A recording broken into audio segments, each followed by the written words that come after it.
Hello, ഇപ്പം നമ്മുടെ ഒരു കുട്ടി വീഡിയോയിലേക്ക് എല്ലാവർക്കും സ്വാഗതം.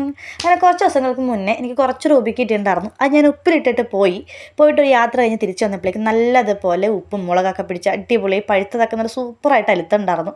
ഒരു 10 ദിവസം അറിയുന്നുള്ളൂ, അപ്പോഴത്തേക്കും നല്ല സൂപ്പറായിട്ടുണ്ടായിരുന്നു.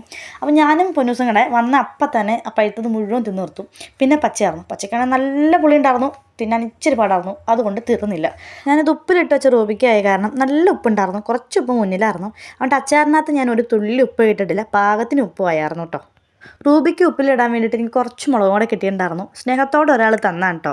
എന്നിട്ട് ആൾ പറഞ്ഞു, എടാ നീ മുളക് പിടിച്ച് കടിക്കുമ്പോൾ എപ്പോഴും എന്നെ ഓർക്കണമെന്ന്. അപ്പം ഞാൻ ആ മുളക് ഉപ്പിലിട്ട്, കാരണം റൂബിക്കയുടെ ചെറിയ പുളിയൊക്കെ മുളകിന് പിടിച്ച് നല്ല രുചിയായിരുന്നു. അപ്പം ഞാൻ ആ മുളകെടുത്ത് ഈ അച്ചാറിൻ്റെ കൂടെ ഇട്ടു കേട്ടോ. കഴിഞ്ഞ ദിവസം പാർലറിലെ ചേച്ചി കുറച്ച് റൂബിക്ക് അച്ചാർ ഇട്ടുകൊണ്ട് വന്നിട്ടുണ്ടായിരുന്നു, പച്ച റൂബിക്ക. അത് കണ്ടിട്ടാണ് ഞാനിത് ഉണ്ടാക്കിയത്. ആ അച്ചാറിൻ്റെ വാല കെട്ടാൻ കൊള്ളില്ലെങ്കിലും പൊതുവേ എനിക്ക് അച്ചാറും റൂബിക്കയൊക്കെ ഭയങ്കര ഇഷ്ടമായിട്ട് സൂപ്പറായിരുന്നു.